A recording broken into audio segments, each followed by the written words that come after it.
인도가 제2의 중국이 될 수 있을까? 요즘 가장 뜨거운 질문 중 하나죠.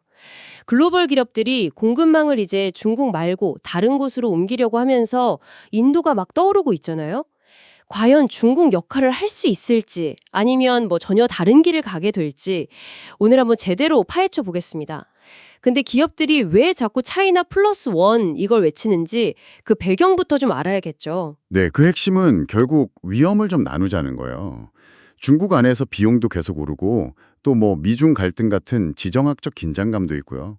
예측하기 힘든 규제 문제도 있고 팬데믹 때 우리 다 봤잖아요.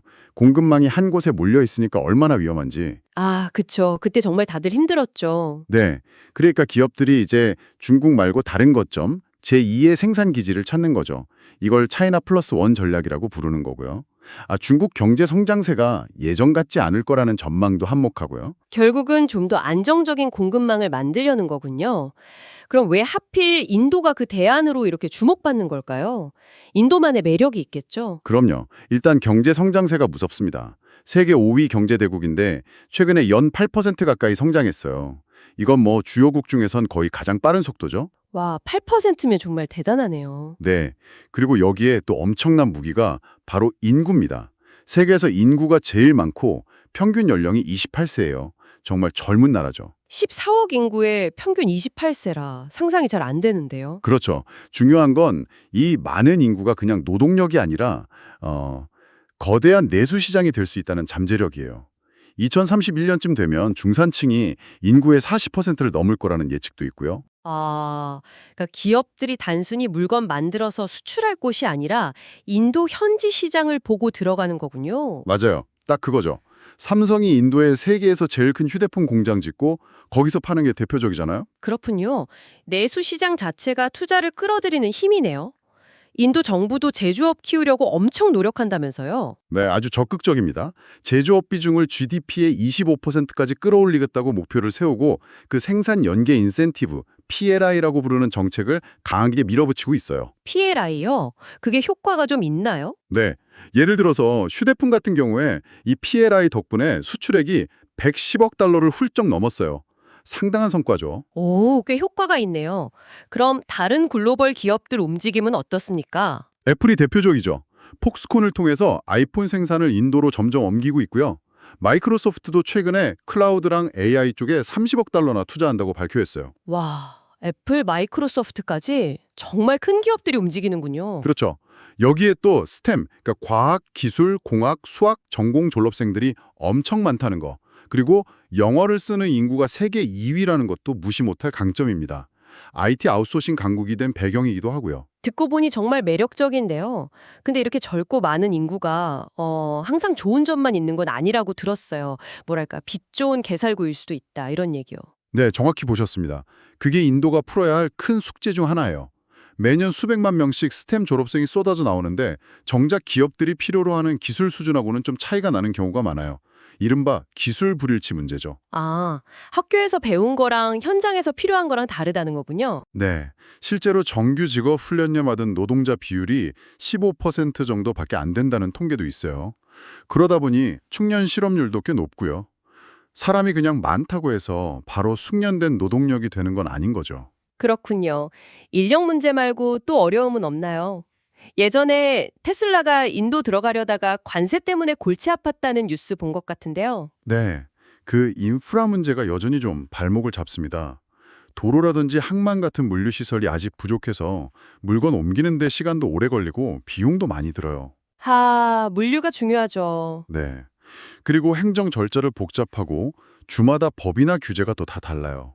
외국 기업 입장에서는 이런 걸 다 지키는 게 상당히 어렵죠.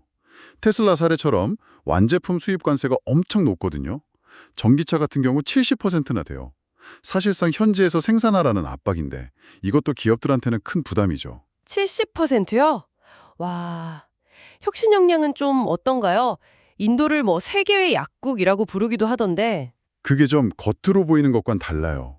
복제약, 그러니까 제네릭 의약품 생산 능력은 뛰어난데요. 정작 새로운 약을 개발하는 R&D 투자는 GDP 대비 0.64% 수준이에요. 중국이 2.4%인 걸 생각하면 차이가 엄청 크죠. 0.64%면 정말 낮은데요. 네.